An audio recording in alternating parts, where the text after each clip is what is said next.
Une déclaration de Maître Jacqueline Moudaïna soulève l'indignation et un enregistrement audio non authentifié de l'opposant Timan Erdimi suscite la controverse. D'abord, les propos de Maître Jacqueline Moudaïna. L'avocate et militante des droits humains affirme dans une vidéo en marge des manifestations du 15 février au sujet du massacre de Sandana qui a un plan pour exterminer tout le Sud. Maître Moudaïna a dérapé. Cette déclaration est grave. Il faut être clair. Ce qui s'est passé à Sandana comme à Béché est inadmissible. Le problème de Jacqueline Moudaïna, c'est qu'elle a enfourché ce drame pour le sortir du cadre de la dénonciation des violations des droits humains. Maître Moudaïna doit clarifier ses propos.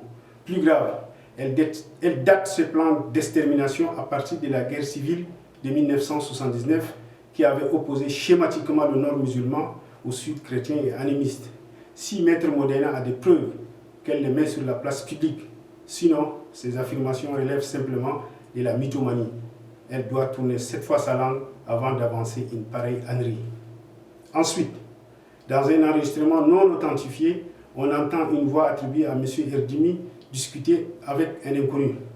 Dans la conversation, M. Erdimi planifie de renverser le président de la transition, Mohamed Idriss Déby Itno, et de faire partir la France du pays. Une sortie qui a agacé les autorités de la transition qui demandent la disqualification de M. Erdimi du pré-dialogue de Doha. Apparemment, M. Erdimi a jeté son dévolu sur la Russie du redoutable Vladimir Poutine et sur Wagner pour l'aider à prendre le pouvoir.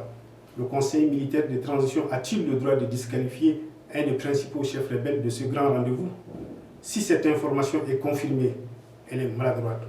Elle est d'autant plus maladroite que M. Erdimi affirme que même s'il se réconcilie, il a la ferme intention de déclencher la guerre.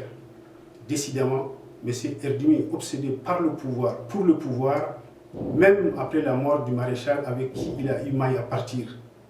Exclusion ou inclusion, le CMP doit privilégier le dialogue inclusif, sinon cette inclusivité n'est que factice. Enfin, les Tchadiens sont lassés de cette génération d'hommes et de femmes politiques, souvent chefs de coterie, toujours chefs de guerre, jamais hommes d'État. Ils sont aussi fatigués de ces leaders d'opinion qui ont le menton toujours levé et les propos incendiaires. À lundi prochain sur tous nos supports Yalchat Média.